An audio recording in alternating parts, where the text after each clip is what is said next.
wire through the foil. Mm-hmm. And then on top of that's laminate flooring. So yeah, it's pretty straightforward. Not difficult at all. How do you find mixing and making stuff in that room? Fine. Yeah, well, better than the room I was in. Okay. Way better. Yeah. Oh, well, in fact, I can tell you it's so much better that I now don't use Sonarworks. Yeah, that's pretty good. Don't bother. Yeah. Like right. it's there. Yeah. But I haven't used it really. Yeah, don't bother. So there's like a tiny little bump around. I think it was, I can't even remember. It was that insignificant. I think it was around 40 or 80 hertz. It was one of those multiple kind of areas, usual room stuff. But it was only a little subtle bumper, like 1.5 dB or something like that. And I just see. Here's the thing with Sonarworks for me is I had Mackie H264s in here, and a couple of things, bass traps. I don't know if you can see behind me. There. Yeah. So these rail traps, they're brilliant. I love them, and I bought them 15 years ago. I think they were a stupid amount of money. They were like 200 quid each, maybe. Yeah. And they were really good. So I ran Sonarworks, and it had this. Geez, I had a big horrible node in this place. It was grim. And then Phil, he built his custom speakers, and he said, "Look, I've done audio BM15s. Do you want them?" And I was like, "Of course." So I brought those down, and also we bought a load of Viz Acoustic stuff. Yeah. And so I went right, total in between the rail traps and the Viz Acoustic stuff, and on the ceiling, blah blah blah, and ran the Sonarworks again, and it was exactly the same. So it was like, so I've changed the speakers and I've put in shitload more acoustic paneling, and the curve was exactly the same. I couldn't believe it. I was like, what's the point? Where is that curve though? What's it look like roughly? Is it a spike or a drop, or is it high frequency, low frequency? Low frequency. It was a big spike, probably. If I can call it up. Remember, probably about 200 hertz, and then a real dip somewhere. So it was this kind of honk, this real honk. Sorry, this is. It's all going to go wrong here. It's fine. It's just. If you want to take calls, by the way, there are. I'm happy to put edit points and stuff in the podcast. Okay, no, that's fine. It's only the daughter. It's homeschooling. Right. And can you hear a dog barking outside? Right. Can you? Yeah. You can hear a dog? I want to go and kick its ass. Okay. My neighbour's dog barks through every single video I've ever recorded in this place. So let me just. Yeah, I have a big honk about. Quite low. I have a dip. Okay. So, sorry to interrupt you there.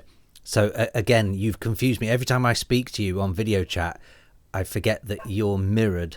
So I'm looking at that on your screen, going, "Holy shit! The high frequency roll off's terrible." And there's a big spike, but of course that's low frequency. Oh, okay, yeah, because my camera, left is right and right is left. Yeah. So this is the lows. Yeah. So this is the BM15s with diffusion, with all, I've got diffusers and stuff at the back. Yeah. And then let's load up. So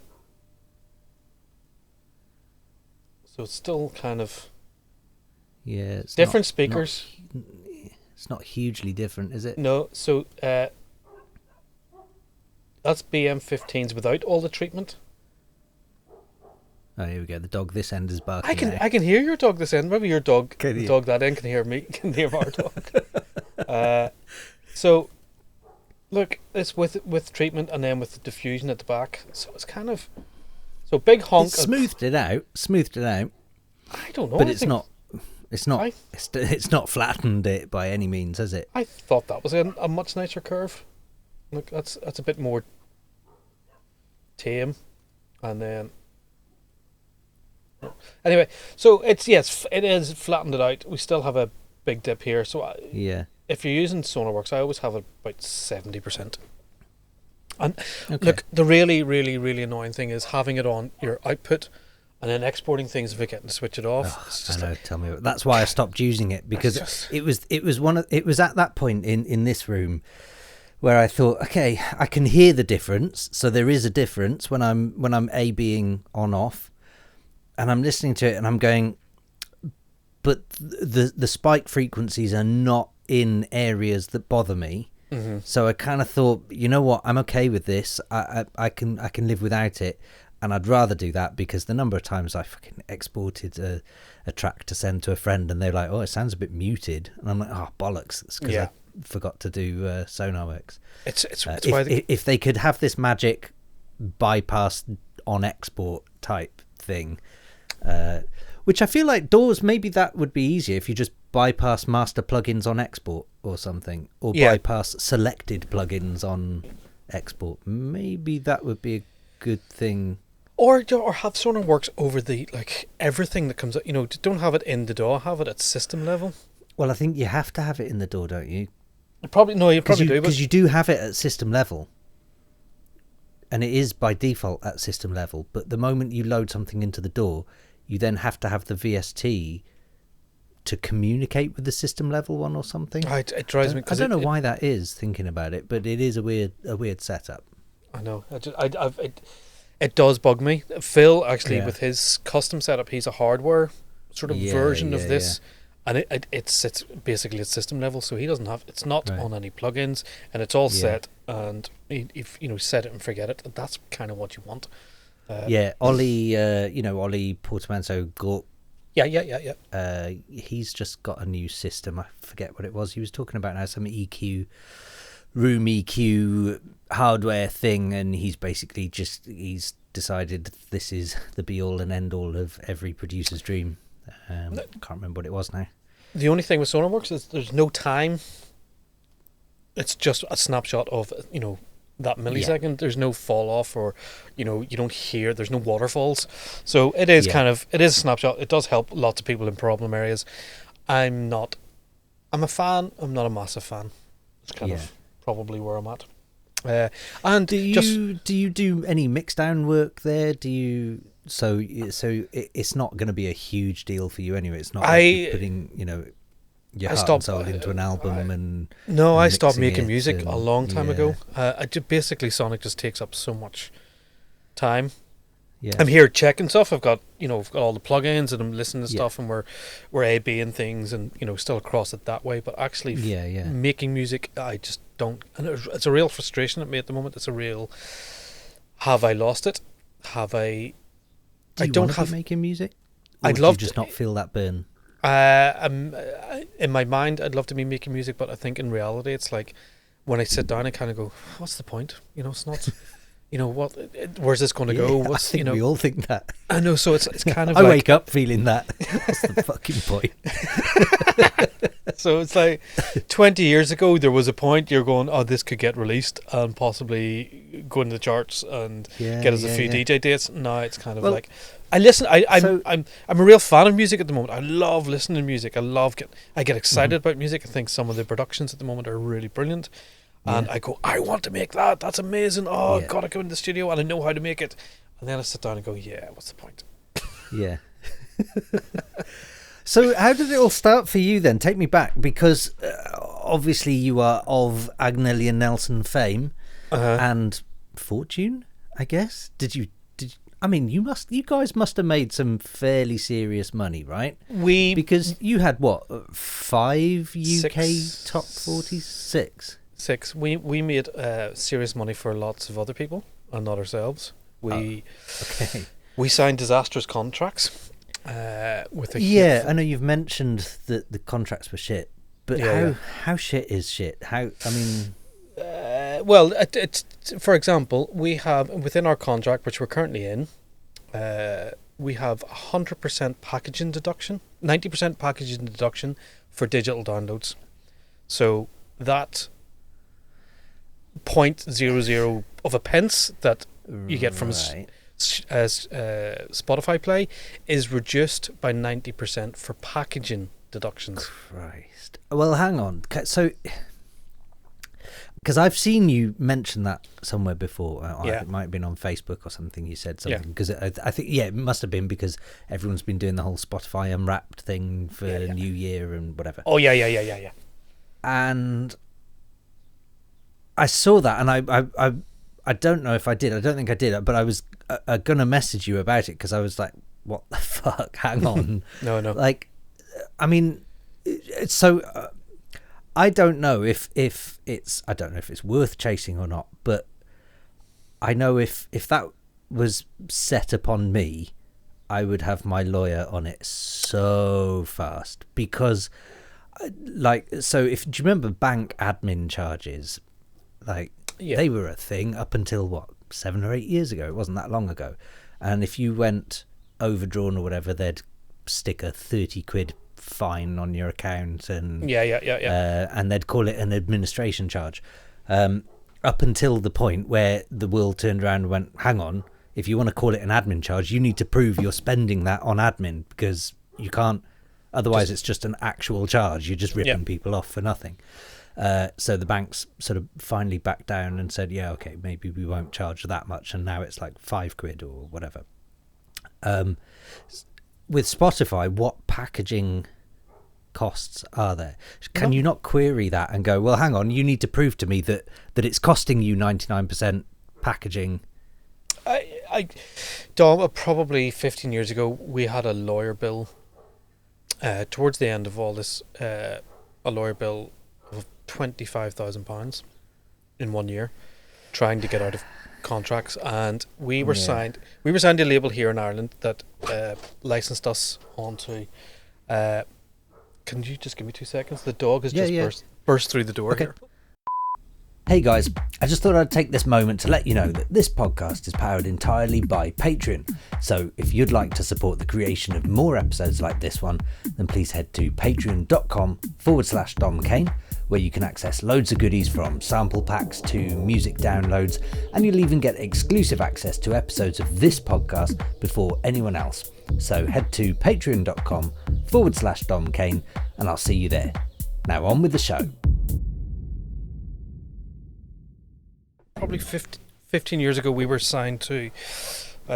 We were originally signed to a label in 5-album deal with a label here in Ireland, who then did a deal with Extravaganza to put our stuff out, and we spent so much money getting out of that. Oh wait, hang on. So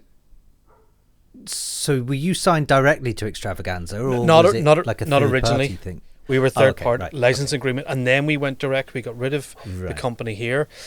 And basically the company here, to let us go, every time we got it kind of towards a deal, then their lawyer would phone ours and say, yeah, I know we're about to sign, but we want to do this now. And they had an infinite pot of money, which we didn't, and that was it's the old business thing of, we'll just bankrupt you. We'll just run this down. It's a war of attrition then, isn't it? Yeah. And it destroyed me. I couldn't believe that somebody would want to. 2 seconds, sorry. It's all going off here. A second. Okay. Postman's come, hold on. So sorry, sir. The children won't let the dog in the house, and then the postman comes in, the dog barks at the postman. The postman's very good. He brings the dog biscuits every day. Oh, bless him. And the dog eats the biscuits and then returns to barking at him. And it just drives me insane. So yeah. So let's start that again. So we were signed originally to a label here in Ireland. Okay. Then we were licensed on to Extravaganza. Yep. Got rid of the label in Ireland, and it was the, as you say, war of attrition. It's just we're going to bankrupt you. It nearly destroyed me. In fact, it probably did destroy me. Financially or mentally? Yeah, both financially, mentally. We did a bit of touring. Now, kind of with the Agnelli Nelson thing, So hang on, to backtrack a bit, sorry. So what did they want, and what were you offering, and how did that happen? And also, let's rewind before all of that first. How did you even get into that deal in the first place? We were 20. We had basically this very multi-millionaire guy came to us and was saying, I'll set you up in the studio, I'll buy all the gear, we were 19, 20 at the time and had nothing and no money and working class, and it was like, yeah, this is amazing. And he bought a house and he put the studio in the house, and the other guy, Robbie, I worked with, he lived next door. Robbie was a DJ, I was a producer, right?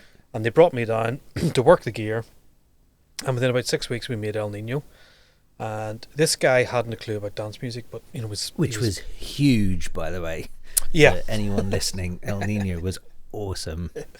Did it do that? That went well. That did well globally, right? Yeah, that was. I mean, that was 21 in the charts, and we shot a video in Cuba for it. And it was this is 1998. This is the peak of trance, and the week we were in the charts, it was number one was "Music Sounds Better with You." There was David Morales, "Needing You." There was Paul van Dyk, "Foreign Aid." It was just like, whoa.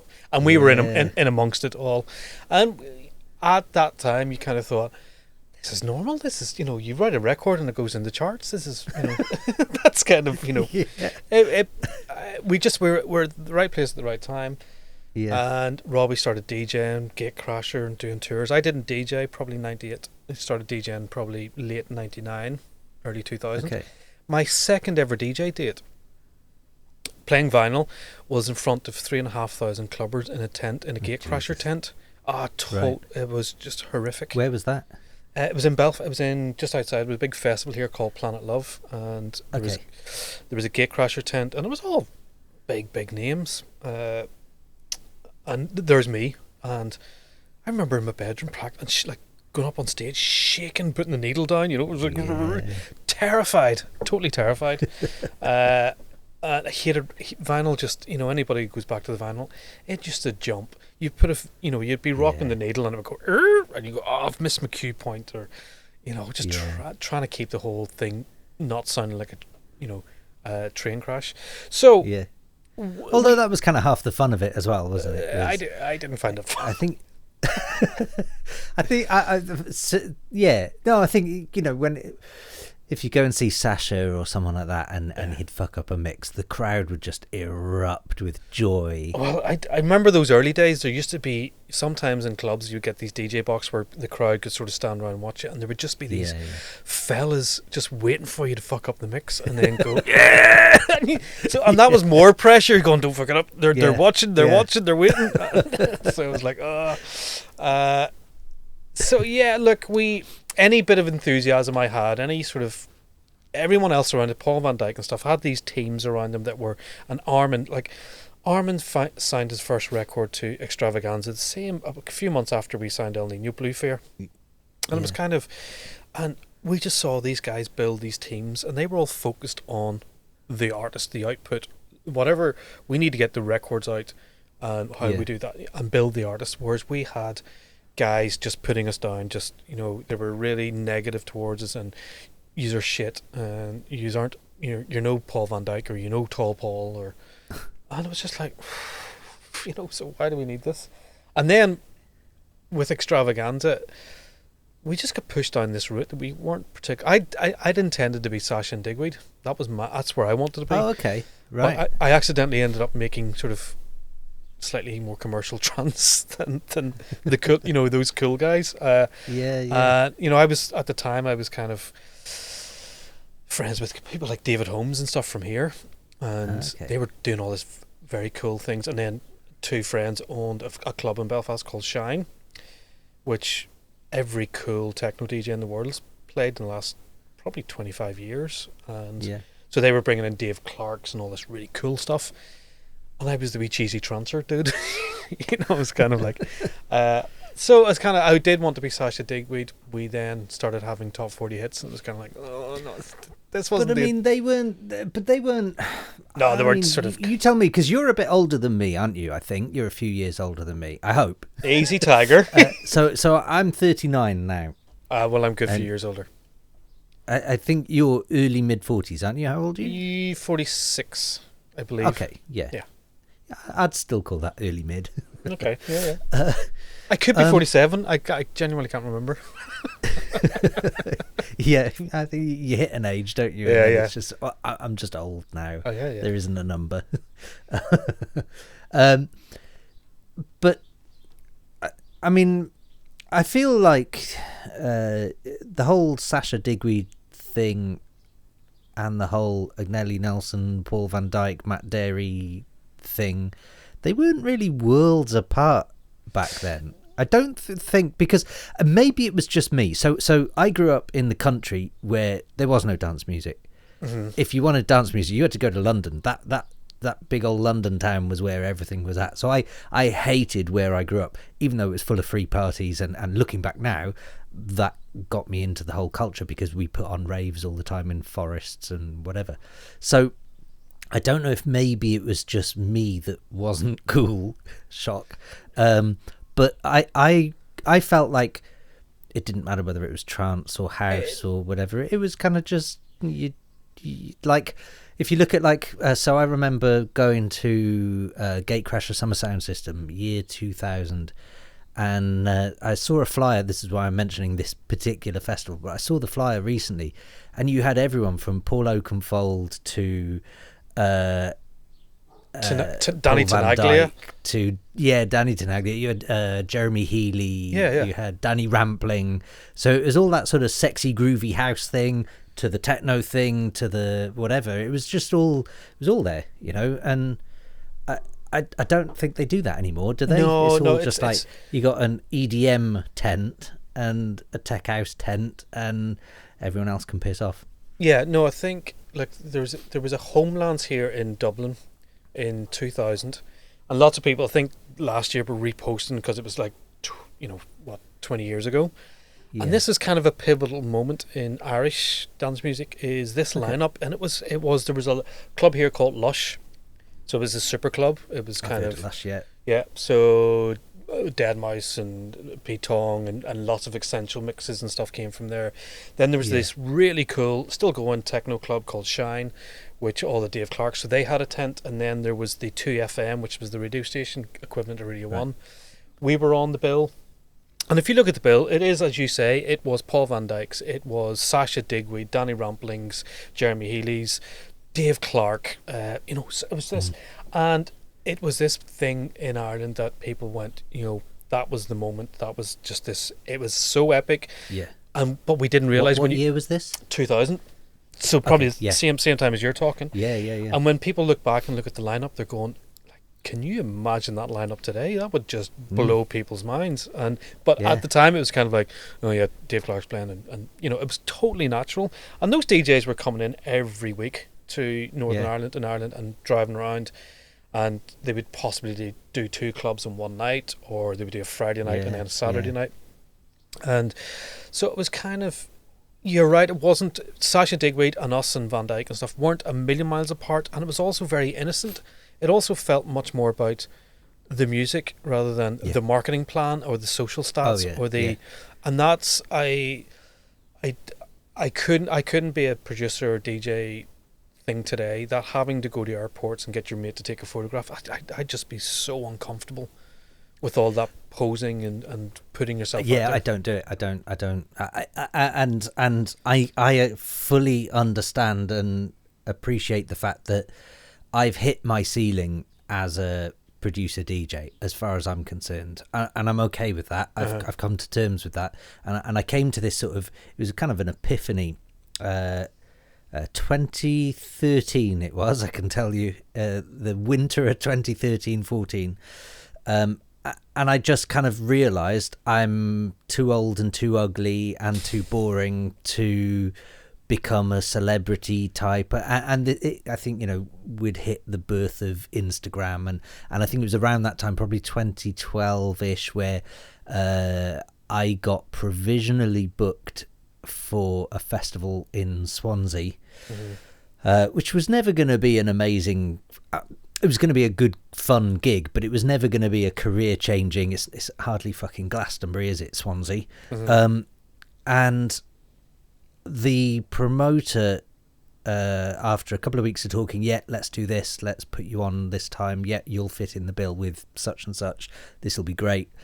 He said, what's your Instagram? So I gave him my Instagram, and then silence for a few days, and I sort of chased it up, and I'm not sure you've really got the Instagram followers. And I was like, wait, you mean Instagram, the app where you take photos and not music? Like, at the time there was no video, let's remember as well, 2012, there was no videos on Instagram, they were shitty photos with filters, like, and I just remember sat there completely baffled, like, how are you judging a musician on the photos they're taking? I I just can't get my head around it. And still to this day I struggle to get my head around it. I get that now they've got the video and they can do promo and they can whatever, and I just kind of felt like, well, my only option right now if I want to become super famous is, you know, share some dirt on Deadmau5 or whatever. Do you know what I mean? And start some online Twitter beef. Have you got whatever. any dirt on Deadmau5? Probably. I'm only joking.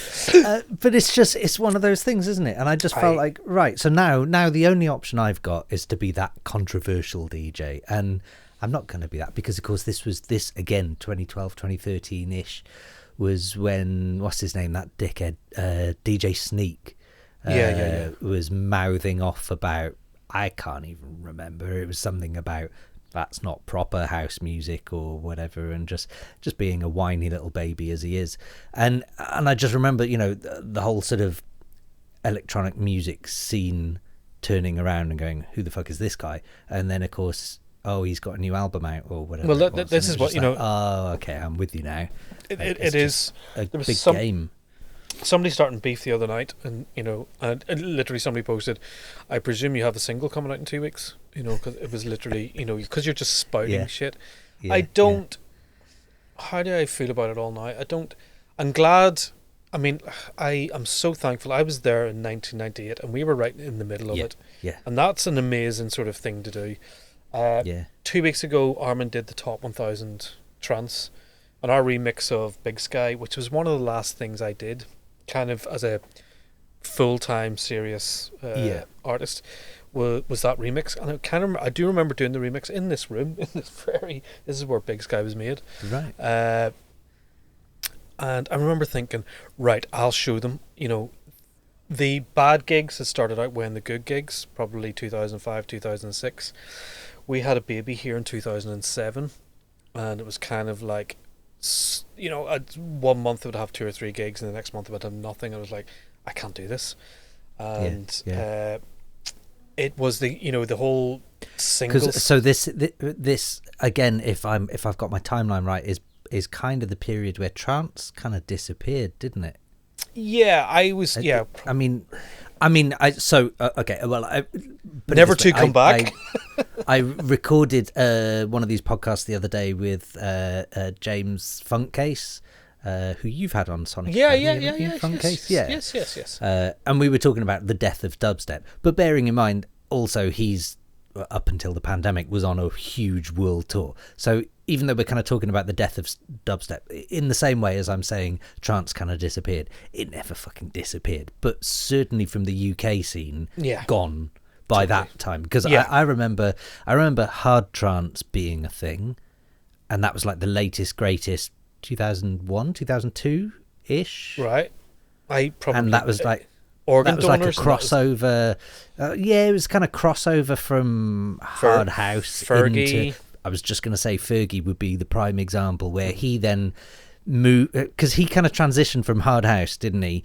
And then went into the whole trance thing, and then this whole Nuclear's hard trance thing appeared, and I think that was kind of the beginning of the end of the saturation of trance, really, in the UK at least. Well, the thing that happened as well was there was all these clubs. We could probably play most weekends in clubs in these small towns in England, Scotland, Wales, and Ireland, and we could have made a decent career just touring the UK. Yeah, and there was all, you know, we played Truro and all these sort of little towns, you know, Barnsley, and we did Swansea, Cardiff, the Mumbles, and we go up to, you know, North Wales and stuff, and the 2002-3 it was all going well. You did gigs and there was lots of little clubs springing up. By 2005 we were turning up to clubs and there was 4 or 5 people in there, and it was just horrible, and nobody, you know, people had lost the interest. The big record thing had kind of gone. We were also in the middle of moving from vinyl to digital. We were moving to Napster days, and you know, we would have sold. I remember we had an act called Afterburn, and it was me trying to be Sasha Digweed, very proggy, very deep. Yeah, because the Agnelli Nelson thing was just gone, and Manifesto wanted to sign it, and then Extravaganza had heard that they wanted to sign it, and they were going, "Oh no, we want it." And I genuinely, I'm not shitting you here, I had a phone in this hand and a phone in this hand in the office, and I was going, right? They've just offered this, right? Can you up your offer? Shit. Yeah, Yeah. we signed a 5-figure deal for that record, right? For this really deep progressive trance record. Yeah. And the label came back and says, we'll do 7,000 what they call curiosity sales, because people loved Extravaganza. 7,000 people would buy that record just because, we like the label, so we grabbed the vinyl. Yeah. So we'll get our money back. And I was like, this is just insane. And that was the sort of the height of the insanity. It was like, Afterburn was never going to be this big chart thing, but we got 5 figures for it, for one record. And a single song assignment, and I was like, Jesus, this is amazing. So that's when we could sell records, and then once we stopped selling, once the records stopped selling, then it all changed. It was like it was swimming with money. 1998, 1999, 2000, it was insanely swimming, and then everyone tightened the belt, and then I couldn't get my head around. People were getting plays on A State of Trance in 2005, and that was the big achievement. I was going, yeah, but we used to do 48,000 sales of El Niño. We sold nearly 50,000 copies of that record, and you're getting one play in A State of Trance, and that's it. It's like, and I couldn't work this out in my head. I was kind of going, I couldn't deal with it. I couldn't deal with this change, and couldn't deal then with the change to digital and people posting your songs. And I was going, and I was issuing takedowns, and then got into spats online with people going, right, you're a piece of shit, how dare you, we're promoting your stuff. And I was going, you're stealing it. And I couldn't get my head around it. I never understood that we're promoting it. Like, it's good for promotion. No, it's fucking not. I don't want promotion. I want food on a plate. Exactly. No, it was that. And it was literally, so anybody can go and listen to our record without having to buy it. Take it down. They're going, but it's promotion. People might go and buy it after listening here. And I couldn't get it. So I just had to, the bad gigs, I remember, going to 3 or 4 of these really rubbish gigs in these sort of, I remember, I don't know if you know it, the Tunnel in Glasgow. Yeah. Was this insanely brilliant club. And we loved it. And we always got booked there. And still was up until very recently, I think. Yeah. And I remember we would do peak time and the place would go insane. We did MTV there, where we did a whole live show. Right. Where we spent 15 grand putting on a live show just for one night. Me and Robbie went, we got to do it once, MTV filmed it, and I think it was Russell Brand presenting it. Was that sort of dance thing he was doing? And so we had these amazing gigs, but I remember we got booked to play New Year's Eve, the 12 o'clock in Glasgow. We had the 12 o'clock slot. Place going apeshit, and I remember there was like these double doors behind me out onto the street behind the DJ box, and I kept looking at them, going, I just want to kick those doors open and run. I just want to get out of here. And the place, this sea of madness in front of us, place going off, everyone partying, and me being so uncomfortable and so. Why was that? Don't know. I think I just had enough. I think was it. Yeah, I mean, was it anxiety type issues? No, it wasn't. It was more just any enthusiasm I had for making music was just being kicked out of me. There was so many disappointments in the music industry. It was just like, this is not fun anymore. This is just horrible. So I went to the BBC for a few years to make TV programs. Okay, I didn't know that. I spent, after I left, kind of from about 2007 to 2012, 13, 11, 12, I was off. I ended up making comedy shows and. Did you? Yeah, worked on Children in Need. I didn't know any of that. Yeah, there was one you might know, Rod Gilbert's Unanswered Questions, or Ask Rod Gilbert. That's what it was. Yeah. It was a network show, panel show, kind of like a dumbed down version of. So what did you do? Did you produce it or I was write assistant producer on those things. Right. Okay. So I went on this fast track production course in the BBC to learn production, and I loved it. Because that was just, it was still creating stuff, and I did a lot of music shows then. Locally here we would have filmed some of the big gigs, the festivals. Well, I've always said it's a lot more like the music industry, but without the corruption. No, absolutely. I actually enjoyed the TV. Long hours, long hours, shit pay. I made a show with Gary Lineker. I made show. I worked with loads of comedians and stuff like Adam Hills. It sounds like you you basically had some shit luck by being Yeah. thrown into fame and fortune instantly, and that was immediately your sort of introduction of normality, basically. Look, there wasn't fame there was fame, there wasn't fortune. Well, no, I'm using the term loosely. Yeah, Certainly yeah. the image of fame and fortune, because I remember. So I started producing when I was about 14, I think, and I started DJing when I was 10, 11, something like that. And, I slogged my guts out because I grew up in a shitty neighbourhood and poor family, whatever, the usual story. And so cut hedges, washed cars, whatever, to get my first pair of just the worst decks on earth. They were Sound Lab RT12Ds with a Disco 2000 sticker splashed on them and a crossfader. They were sunk into a plank of wood, and the crossfader was just in the plank of wood, basically, and that was my decks. But I remember, that was enough for me to then go do free parties and raves and whatever, and then sort of slowly build my way up into the club scene, and then so by the time I kind of got to like international gigs, I'd already been gigging for years at that point, and it just, a lot of people have sort of, asked me in interviews and stuff like, what was your sort of turning point? What was the big moment?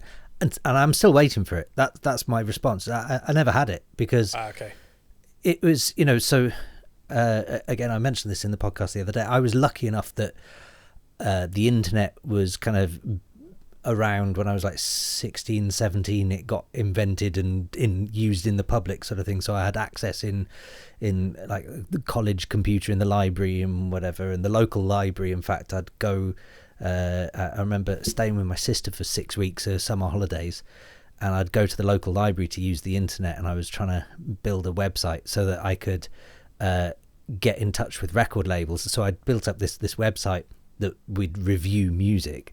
And because the internet was just this new thing at the time, like music reviews didn't really exist online at the time. So I sort of made this HTML website to so that I could then contact record labels and go, oh yeah, I'm from such and such company, and I run this website, and oh yeah, send me your music, I'll do some reviews, blah blah blah. That was just my way of getting free music, yeah. Sort of my foot in the door with the record labels, and I'd always sort of pick the labels that really I wanted to be signed to and whatever. So I'd start conversations and then go, oh yeah, by the way, I've got a demo here, and send it across to him. So everything was just this natural progression for me. So I think by the time I got to, DJing festivals and international gigs and sort of, 10,000 plus crowds, I was under no false impressions of anything then. I kind of just knew how the industry worked, so it just kind of felt like this is normal. So, but I feel like it sounds like you just got shoved into that, and then someone went, oh, by the way, pop goes your bubble. Do you know what I mean? When we did El Niño, we knew, me and Robbie in the studio, we knew this is big. This is like, I'm pretty I'm pretty sure this is going to be big. As sure as you can be when you've never had a hit before and you're in the studio. We're like, and we kept playing it back and going, fuck. He was a DJ, so he was instantly taken out. I don't know how would we done it. I think we got test presses, so he was playing it in clubs and he was going, fucking taking the roof off the place. Yeah. And it was back in those days where it was weekly clubs and you could build a record over a period of month. I remember Children. It took 9 months to build into an anthem of playing it, and then after month 4. I remember hearing Children the first time in Shimmy in Bristol, 1999, I think. And it just took years. It didn't hit the charts till way into 2000, I think. I think it was maybe even earlier. I think it was probably 97. No, I'm completely wrong. 96, yeah, whatever it was though, it was the late summer. I think it charted, and it was the New Year's Eve before whatever that year was that I heard it first. Yeah. No, so it took an offshore from Chicane. Took that long to get through the clubs and then get released. Yeah. So there was this long life of records. We did a single every year, and it was a big single, thankfully, every year. So it wasn't this treadmill of every 6 months, but Robbie had been doing decent dates around here. We knew we had something with El Niño, and then it kind of blew up, and we were, fucking hell, this is, I told the story the other week. I was doing actually another interview about kind of El Niño. The guy who ran the record label went away on holiday, so we got 50 copies pressed up.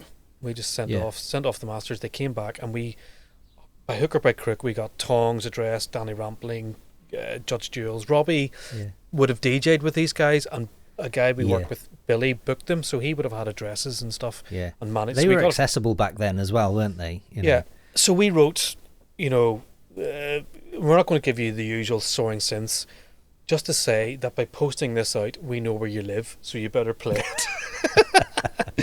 And I think people just went, it's something fresh. So there was this weekend that Tong played El Niño.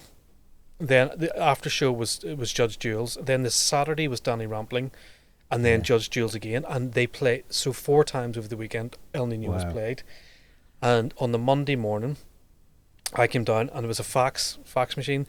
There was 3 deals on the fax machine, just sitting. One from Stress, one from Extravaganza, and one from, I can't remember, it was like Manifesto or something. Yeah. And I was wanting to go with Stress because it was like Dave Seaman and all those guys. I love Stress Records. And Robbie had been friends with Alex Gold from Extravaganza. And so that's how, literally that weekend changed everything. And then it was right, dates, blah, blah, blah. And then with Extravaganza, it was like a 5-album deal, and here's your advances. And it was just...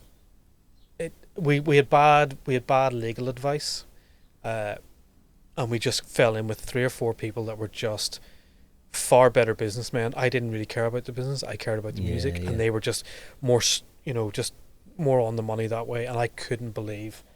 I always thought they would swing in behind, going, this is the cash guy here. He'll make us the tunes that No, it was total other way.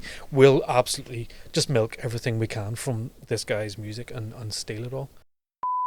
Hey guys, I just thought I'd take this moment to let you know that this podcast is powered entirely by Patreon. So if you'd like to support the creation of more episodes like this one, then please head to patreon.com/Dom Kane, where you can access loads of goodies from sample packs to music downloads, and you'll even get exclusive access to episodes of this podcast before anyone else. So head to patreon.com/Dom Kane, and I'll see you there.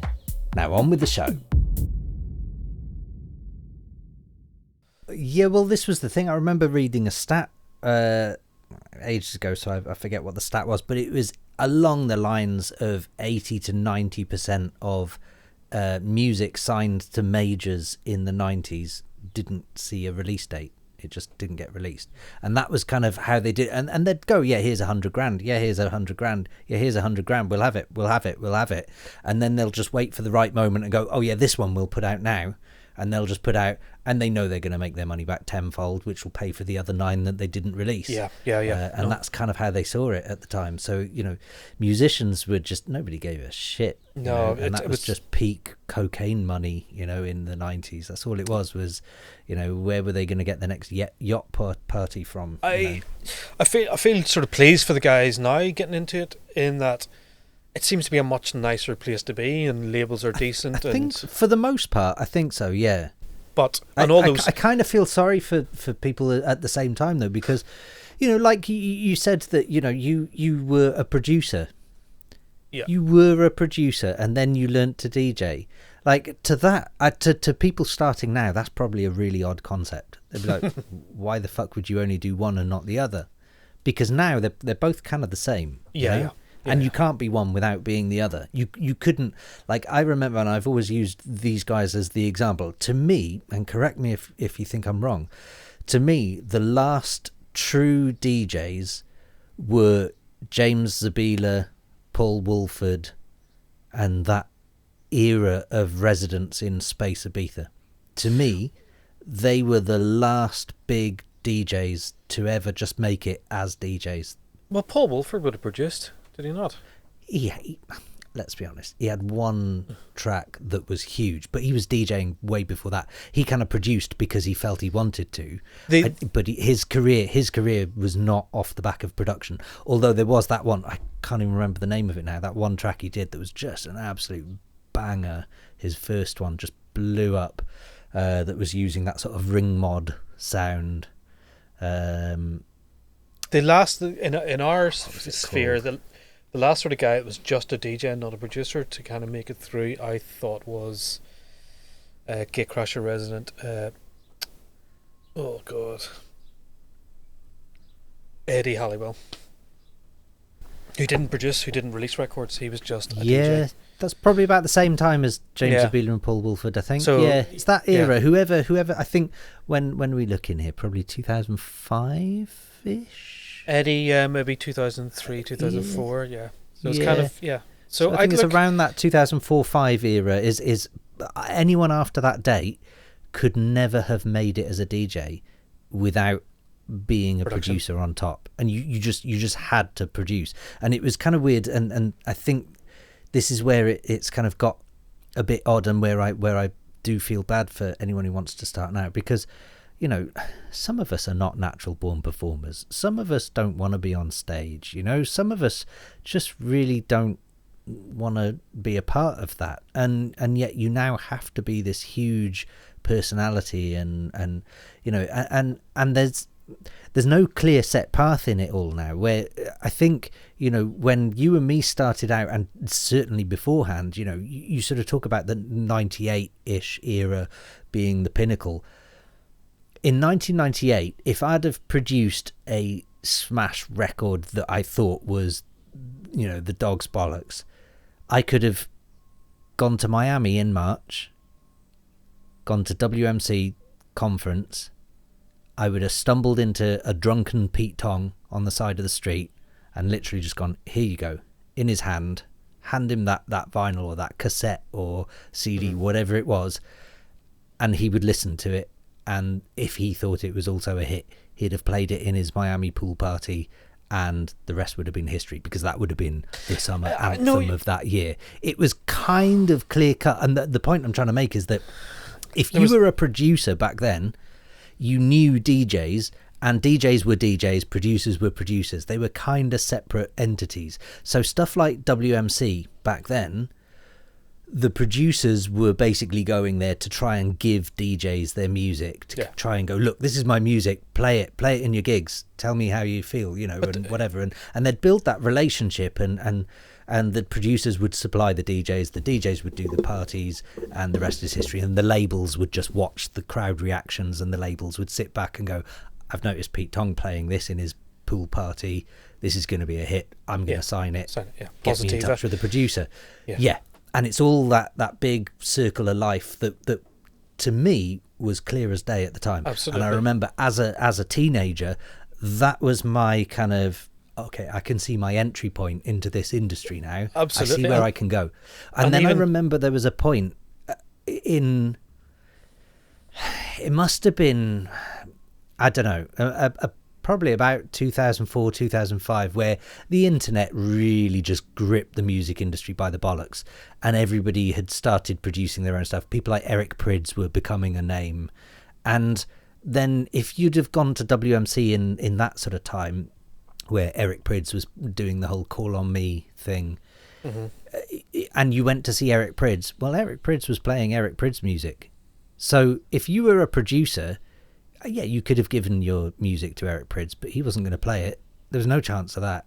And you could have gone to maybe Pete Tong, but he was already buddies with Eric Prydz by that point, and he was going to be playing Eric Prydz records. There was no way into his schedule. It was way more scripted. Everything became a lot more scripted. Yeah, the other thing you got to think, Don, is like if you look at anybody, like say, I'm not singling this guy out, but just saying Island Bluestone. If you look at his set list, it's just Island Bluestone stuff. He's not playing other people's records anymore. Exactly, which is what I'm saying. And now we live in an era where you go and see Deadmau5, you hear Deadmau5 songs. You don't, there is no, he's not going to play other people's music. So now if you want your music to be played in gigs, well, you've got to get the gigs yourself. Yeah. That's the only way you're getting, if you want 1,000 people in a room to hear your music, you better get up on that stage and play it to them. It's kind of like, as you were saying, in 99, we knew, right, we had a DJ agent that was like, you need to get us into Gatecrasher, you need to get us onto Cream gigs, you need to get us into the Tunnel, you need to get us into Zouk. And you knew all these sort of clubs around the world. You're like, why are we not getting dates there? Oh, you're just not ready. You've only had one single, and they want to do this. I found then, going back to the DJing, it was like we were, say, we were flying to England most weekends and Scotland and stuff, and then it was the odd tour to Australia back, or Japan and back, and blah blah. And then it became more, well, we need to go and do China for 2 weeks in these horrendous clubs, because there's no dates in England, because in 2005 they all started shrinking. I'm with you. And one of the last things was we went to Australia. So did you do gigs as a pair, as a duo? It was an option for people, because the duo was more expensive. Because it was 2 flights, 2 hotels, and the fee was bigger. Yeah. Or you could take one of us. And Robbie did the majority, because he was the DJ, more comfortable, and enjoyed it. And I was like, right. We did like Zouk together, or tours of China. So it was like, right, if it was tours, they could put together a package. But again, like, one of the last things we did was we went to Sydney to DJ in Sydney. We did 1 date, and they flew us. Now, we got business class there and back. But I remember arriving back and going, we've just went halfway around the world to do 1 date. This is just, what's the point? You know what I mean? Why? And we couldn't build a tour around it either. It was like, the other cities were like, oh no, maybe not the right time, or some bloody excuse. And I was just like, oh God, is this? We had to take the date because we wanted the money. We needed the money. It was like, but we had to go all the way to Australia to get some wage, and all the way back. Like, I was doing dates in Singapore and Zouk, and I remember literally finishing probably 6 a.m. Went to the hotel, showered in a car at 7:30 to the airport. We were on a flight at 9:30 in the morning back to the UK. Got in because of the time difference, got back to the UK, got back to Belfast probably at 4 o'clock on Sunday afternoon. Yeah. Went to bed, and at 8 o'clock in the morning I was getting up and going into the BBC to make TV programs. Jesus. It was just insane. Just like, and hanging like in these meetings about these comedy shows, and just being like, oh, yep. So it's like, but yeah, look, there was a clear path, as you say. There was a clear path. You could go, let's get my song into these DJs' hands. They probably will play it, and then maybe I'll get a DJ date, and then once I get 2 or 3 dates, I might get an early slot in Cream or Gatecrasher or one of the decent clubs. And there was, as you say, there was this clear path. Today, if I was starting out today, I wouldn't know where to fucking start. No, I wouldn't have a clue. Yeah, and I always get asked this, you see, and in fact, I'm prepping some stuff at the minute for a lecture that I've been asked to do in a university, and every university lecture, I always do like a Q&A session at the end of it, blah blah blah, and clearly everyone asks, what advice have you got for me to get into the industry? And clearly, you guys doing Sonic Academy, you must get that a million times a day of how do I get into the industry? How do I get whatever it is I need? Honestly, I don't know how to answer it. And I've been thinking of this question for the last 5, 6, 7, 8 years, and I don't know what to tell people. I don't know what it is. All I can sort of advise is, well, just make sure you do music you love, because there's a good chance you're going to fail, and at least if you fail, then you're proud of the work you did. Yeah. That's a really depressing way of looking at it. I'm totally proud of the work we did, and I go back to the records, and that Trance 1000 I think we had 5 records in that. Right. And it was like this. Look, I've done a decent body of work. I've never felt any good. I've never felt an expert in anything or able. I've never. But I think that's just your human. I think I still to this day don't understand how I got signed to Mousetrap. I don't get why they liked my music. It makes no sense to me. Okay. Because when I compare myself to the other artists on the label, I'm like, I'm they're levels above me. Why are you after my music? I don't get it. It's but I'll sign it. Yeah, let's not question it. Let's just go with it. No, I'm not asking them that. I don't know where the music came from. I don't know. Like, sometimes you listen back to the records and you go, where did all this come from? Like, how? It doesn't feel like I remember just plonking about going, I kind of like this. Oh, that's kind of El Niño. I remember going blah blah blah blah blah, going, yeah, that sounds good. And because it's a really simple melody, El Niño. And I think that was the key. Really, really simple. But that is the selling point, isn't it? It's like for me, one of the biggest tracks of that era, probably towards the end of that era for me, was Kernkraft 400.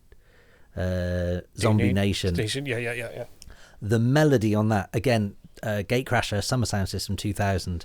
It's a chant. He was playing there, and he dropped that track, and I just remember literally the roof coming off. It was just insane, because it was all the football chant kind of. Yeah, it was a chant. It's vibe, a chant, you know. Yeah, and that's what that started getting crowds. You know, the whole El Niño thing was meant to be BBE, 7 days in 1 week, going from that really loud down to plump, plump, plump. You know the way it went. That was beautiful. I love that. I remember being in the club and it was blasting away, and then when it broke down in BBE to that, you were like, and you could hear people talking, and there was this tingly thing, and then the reverse orchestra hit, and it kicked in, and it was just like, whoa, dynamics, you know, on your way. And that's what El Niño was trying to do, that sort of, you know, big clattery bit, and then down to plump, plump, plump, plump, plump, plump. In a club, then you go, and then milk the shit clean out of the brick, the build up. So it was. And then we just had this beautiful music park, ding, ding, ding, ding, and everyone,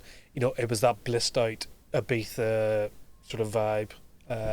So look, I did some really great stuff. It doesn't feel like me. When I look at back now, would I go back into it? Absolutely not. I'm much happier now today than I ever was in amongst it all, battling constantly disappointments, constantly being put down, you know, you had to have real thick skin, and then brush yourself off, and dealing with lawyers, and am I getting ripped off here, and why won't this DJ agent pay me the fee for the gig I just did, you know, chasing that, you know. I don't have any of that, and it's still going on. I can tell you now, it's still going on. I found in fact I'll let you in on a thing. Last week I had some drama myself where I got an email out the blue from somebody who said one of your tracks is used on a cycling video, a company I subscribe to, and one of your tracks is in their sort of playlist. I'd love a copy of it if I can. It's written down in their forums as insert name here. And I looked at it and I thought, that name looks familiar. I don't remember it being a track, but I remember writing that word that was spelt funny. And I said, have you got a link to this video? And he said, yeah, actually, it's used in the promo video as well. Here it is on YouTube and Vimeo and whatever else. So I had a quick listen. I was like, oh, fuck yeah, I remember writing this. But I don't remember doing anything with it. I'm fairly sure I uploaded it, like a draft version to my SoundCloud, like a scribbling, like 10 years ago, but I don't remember anything beyond that. So I gave it another listen. I looked on my hard drive. There is no MP3, there's no WAV, there's no, I don't own that piece of music on my hard drive. And I mean, you know me, I'm OCD as anything. Everything is stored on my hard drive. I know where everything is. So I'm then thinking, what the fuck has happened here? Someone's clearly scraped my SoundCloud and they're making money out of it by putting it on this video, and it looks like a legit company and they're making some serious money from the looks of it. So anyway, I get in touch with the company and I say, that's my song, you're using it. Where'd you get it from? I've never signed a contract. I've never even released that song. So do you maybe want to explain yourself before I take legal action? And then fast forward about 24 hours, the CEO of the company gets in touch with me and goes, actually, I'm the person that licensed it. Look, I want to hold my hands up. We've done nothing illegal here. I want to apologize before anything, whatever, blah, blah, blah. Anyway, it turns out he has licensed this track from a company that I once had a dealing with 15 years ago, and they owed me a lot of money. Okay. And I then, while I was on the phone to this CEO, was looking through all my messages, all my emails, because he was naming a person that I'd never heard the name of, and then basically he name dropped a record label name that I went, okay, I know where we are now. So I traced back some messages, and lo and behold, back in 2013, this person had got in touch with me saying, hey, we're doing a pitch for a cycling exercise video. Have you got any like music we can throw in to pitch and see if we can get it licensed? And I'd gone, I'm working on these 5-6 tracks, whatever at the minute. Let me know if you want any. I'll finish them and get them beyond draft stage. And then I never heard back. It turns out 5 of them had been licensed to this company without me knowing. And is the label still going? Is this... Unofficially, yes. They still own the catalogue and they're still operating as a company. I don't think they're releasing new music that I'm aware of. But I mean, and they were a huge brand 15, 20 years ago especially. They were a massive brand, certainly in the London scene and whatever, a very well-known brand. Yeah. So I'm racking my brains that is going on. I can imagine. I'll tell you after the podcast. Okay, good.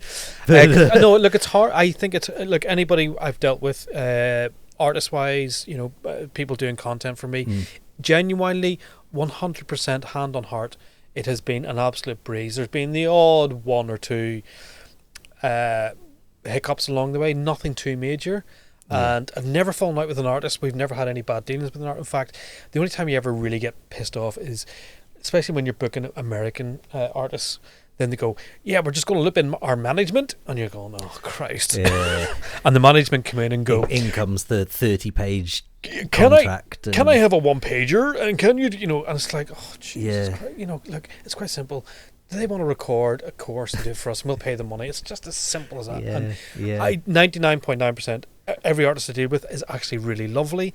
They're really, really nice, and I've loved actually getting to know a lot of the artists. And yourself, we've repeat business from King Unique, Protoculture, Richie, Dirty Secrets, and we've built long-term relationships with these guys, and. J-Tech and lots of the Anjuna artists and stuff. So look, that has been an absolute pleasure compared to what I was used to of DJs and managements and record companies. I've loved being able to, and I've also loved being able to. Here's some money. Here's look, we can pay you. Here's here's a nice little sideline. So look, but here's the bizarre thing. It has been so hard this year to get artists to do courses. Has it? Me thinking, going, I'll get anyone I want now, because they'll all be going. Yeah, that's what I thought. In fact, I've actually kind of stepped back away from Sonic Academy this year, in that I didn't want to be pushing you guys, because I felt like you'd have everyone at your fingertips at the minute. What the fuck's up with that then? I don't know. I don't know whether they're still in this mindset of, I used to get £5,000 a gig. I'm not going to lower myself to do these courses, and you kind of like. I thought back in June, look, I just need to hang on a few more months and then they'll come. And I keep getting these, we're just so busy with deadlines. And I'm going, deadlines for what? Yeah. I've had a lot of that, actually, trying to get this podcast done. There's been quite a few of them that are like, I'm flat out busy, blah, blah, blah. And I'm thinking, busy doing what? Yeah. You're on your arse all day. Yeah. Dishes? Yeah. No, I've been really, really... YouTube playlist? Yeah, I've been really shocked at how... It's probably been the most difficult ever to get artists to do it. A lot of them are trying... The other problem we have is a lot of artists are going on Twitch and trying to build their own audience on Twitch and getting 300 views, and you're going, we have 130,000 YouTube subscribers, we have 280,000 registered users, Yeah. And we can pay you, and you'll get paid. And not only that, surely you can drop your Twitch in your tutorial. Yeah, and we totally, and we give you a shout out. We give you some videos for your Twitch. Yeah. It's not, but it's been really, really hard. So seems a bit odd. Do you know what though? I think what's been somewhat scary is the number of musicians I've watched over the last 12 months who've just had to go, I'm done, can't do anymore. So I think there's been a lot of that as well, and also there's been a lot of them that have not publicly said that yet as well, and they're just kind of hoping that things will be okay again one day. Is it anyone sort of decent name that you would know that has had to go, I'm done? None that I can name. No, I don't want you to name at them, but this has there point. been some? There's been some sort of decent names you've known that's it, or is it all? Yeah, they're not. I don't think there's been anyone. I think there's been lots of people around my level ish, basically, or whatever that is.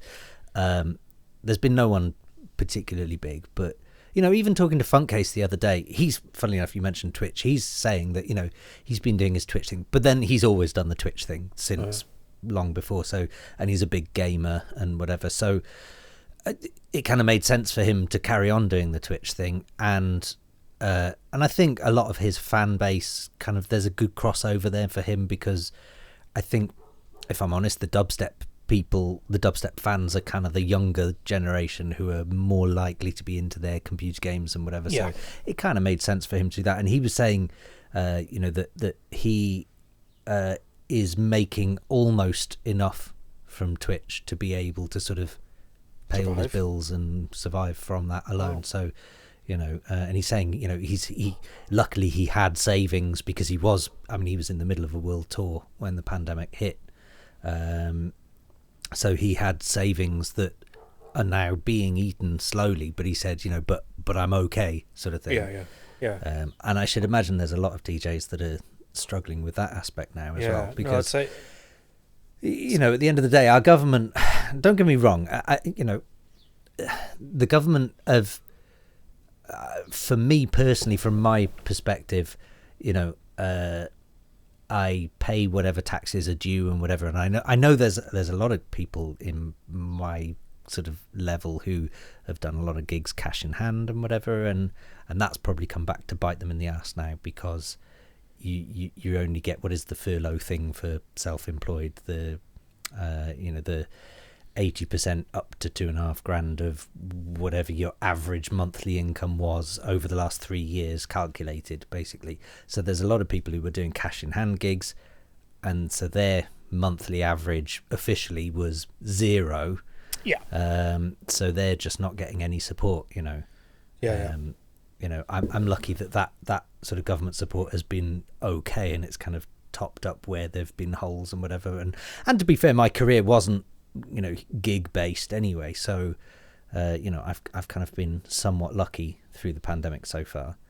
There's definitely some people falling by the wayside now. It'd be interesting to see the other side, but everyone I've contacted has been too busy, deadlines too busy. It was like, it's shocking. And just because I thought loads of people would have been just maybe.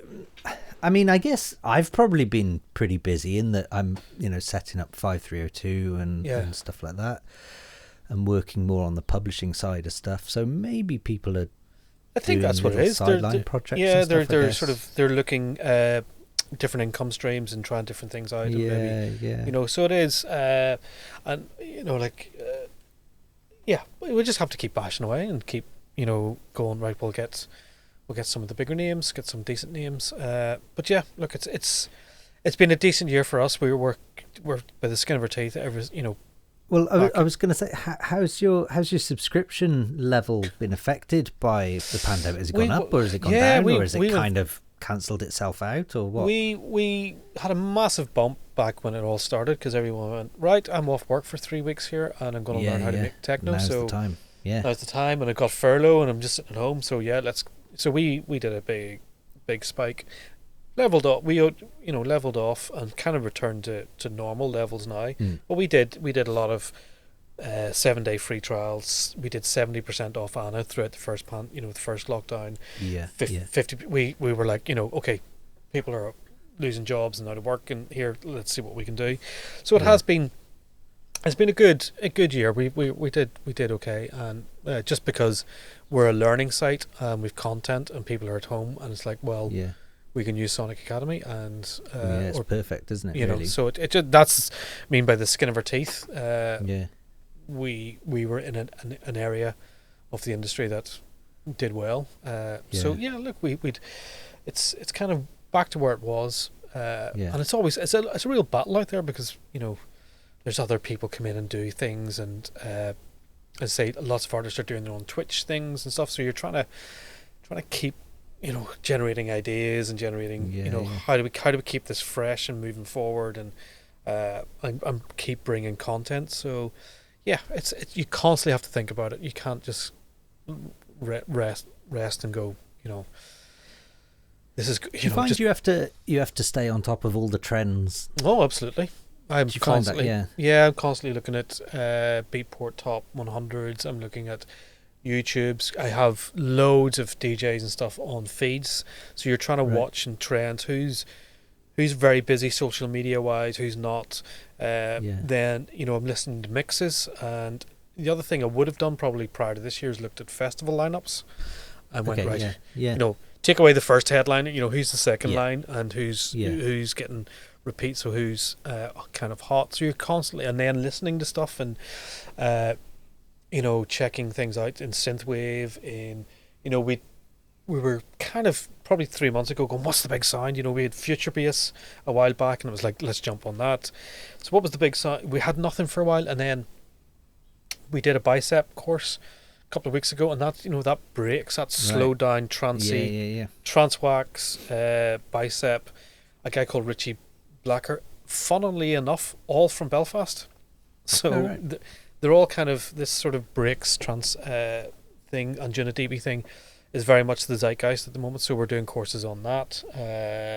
So yeah, look, I just constantly am checking things out and watching things and listening and checking mixes out and seeing. Look, my big passion is progressive house, really deep. Patrice Brummel, Lane 80 kind of stuff. I really like that sort of Patrice, especially because he's kind of a bit more left of field. He's kind of progressive techno-y sort of thing, slowed. And I really love that. So yeah, look, trance. Whilst trance isn't big in the clubs, when we do a survey saying what courses you want, everyone still wants trance. Really? Yeah, it's real. That's interesting. Yeah. So it kind of goes trance, possibly Czech, techno, progressive. Then you're down into house, dubstep-y, drum and bass. That's kind of the order it goes in. Yeah. So do you? Because that's an interesting thing you mentioned. That actually, the dubstep thing is where does that measure on the radar of popularity now for Sonic Academy? Nobody's asking for it. Nobody's. Are they not? No, nobody's. See, that's interesting. I kind of felt like, and maybe I should be having this conversation with Funkcase rather than you, but I kind of felt like after the death of dubstep, I felt like it would just go back to its roots and still be somewhat popular, or certainly more popular than it was before the huge explosion. But it just seems to have just disappeared off the face of the earth. Yeah, or certainly from a British perspective, anyway. My whole problem with dubstep was I loved the production and the intro. It was it was amazing. But if I went to a club and after record number 3, I'd be like, God. Yeah. It was great for about 10 minutes in my head, and then after 10 minutes I'm thinking, okay, I've heard it now. Yeah, exactly. It's like if you went on a roller coaster and they went, right, let's go around one more time. You're like, fuck it, why not? And then on the third time you're going, do you know what? I think I'm done with this ride now. I just feel a bit sick. It's like back to 98 trance. If you'd have sat, if you'd have lined up all the trance records in 98, they sounded all very different. Whereas if you lined up all the future bass records, even the ones that sounded the same sounded different, if that makes sense. Okay, yeah, I think. But future bass, like you go to dubstep or future bass, they sound every record. They are replicas, And even trance today, I can't tell one record apart from the other because they're using the same off bass, they're using the same drums, they're using the same sort of like synth pads. And you're like, lads, can we not? That was what I loved about trance. It was always forward thinking, changing, evolving up until about 2002, 2000, and then it just became the same old shit. Which is probably ties in with about 3 or 4 VSTs. What was there was Vanguard I used, I'm guilty as charged, my lord. Don't get me wrong, they were great VSTs, that's why everyone used them. But the problem was that everyone used them. There was Vanguard. There was Omnisphere around back then. I think it was a little bit later. If you were a Logic user, you had ES2. Okay, which was the Enduna sound. They used ES2 quite a lot. Lots of very sweet plucks and stuff. So and that's that was the Holding On to Nothing bassline, and Big Sky bassline was ES2. So Yeah, that REFX Vanguard though was like the VST equivalent of Vengeance sample loops. Yeah, if you Vengeance sample loops and Vanguard, you can make a record. Yeah, yeah. There you go. And that's kind of that was trance for a good 5 years or so. Was just that's Vanguard where it all. and Vengeance. Well, whereas I keep showing people this in my drawer of. Let's see if you can see this. This is the bill for our studio. I think I've seen that. Have you seen this? Can you see that? It'll be mirror imaged, but Oh yeah. So it is £27,601.24. Was right. our and that's Irish pounds, so they're worth even more. No. This is British pounds. This is British pounds. I'm joking. Yeah. So it was like the mixing desk was $6,500. The analog Jesus. cards, the digital cards, 2 17-inch monitors. The speakers were $900. The Apple G4 was $2,000. This is 20 years ago. That's mad. Yeah. Do you know what I mean? So, yeah, we used to spend 30 grand on gear. So when people are complaining about £99 softens, Yeah. But- yeah, I kind of struggle with that, and also conversely, we could make money. Do you know what I mean? true. As well. That is So true. Yeah, there was- yeah. You could. It was an investment back then. Yeah, there was income. Now it's a gamble. Yeah, absolutely. Yeah. And I think it's going to become. I think making music is going to become the preserve of rich kids, those that can afford to. Do you think? Yeah, I think so. I think the working class thing is. I don't think people aspire. I think to the be- working class thing is long gone anyway. I think that's been since probably the late 90s, I Yeah. suppose, where But I don't think anybody aspires to be musicians anymore. I think they aspire to be programmers and entrepreneurs now. That's the difference. maybe, yeah, or just famous for the sake of being famous. Well, nobody Yeah. wants to be DJ producer anymore. I think that's kind of. No. It But I see that as a good thing, though. I feel like that's going full circle because nobody wanted to be a DJ when we were growing up. no, you that's right. you were the nerd at the back of the room when I first, because I had my first gigs when I was 10. Believe it or not, they weren't real gigs. They were for the local kayaking club or the local rugby club or whatever. But I was like, from birth, I was desperate to play music to people. I didn't care, whatever it was, I would do it. So I did. So would you rather be? Sorry, would you rather be a DJ today or a producer? If you could be one. Today, if I could be one or the other, I don't know. If I'm honest, DJing would be easier. Oh yeah, okay. But I'd rather be a good producer. Okay. No, because I know Yeah, Robbie. I think- Robbie always loved to he loved DJing. I could Yeah. take it. I could take it or leave it. I did. Oh, I loved it. Yeah. Absolutely loved I performing. I just wanted to be in the studio. I was the producer. He was the DJ. Yeah. And then It's weird because so I've never I'm a fairly boring person. I won't do fancy dress parties. I hate fancy dress. I don't like any of that. I don't like showmanship type stuff until I get on stage with a pair of decks, and then I become a showman. And right. and it's all about me, and it's all about my ego, and I love it. And that's the only time it's ever really been a thing for me. And I can still, to this day, remember. Obviously I'd been DJing and whatever, and like I say, from 10, 11, 12, I was doing all the local parties in the local pub. Growing up in the countryside in Wales, you could kind of get away with it basically. And my mum, bless her, would give me a lift with my decks and speakers and everything, and I'd set up, and she'd come pick me up at midnight or whatever, whenever the pub closed. And I do all the New Year's Eve stuff for the local rugby club, and and again back then, that was even before I had my vinyl decks. That was like cassette to CD and back to cassette again. Yeah. And playing Tina Turner, Simply the Best 5 times in a row, watching rugby players hanging from the ceiling. But I still loved it. I didn't care. That was great fun. Absolutely loved it. But I still remember the moment, like my first ever gig in Russia. I can remember, because I think for me mentally that was like the big thing in my head where I was like, holy fuck, this is it now, because I'd done a couple of gigs before that point. So this is like 2004, I think, and I'd had a couple of gigs around like in the Balearics and whatever, and so I had done international gigs, but they weren't real in my head. They were just the natural progression, like I mentioned earlier on.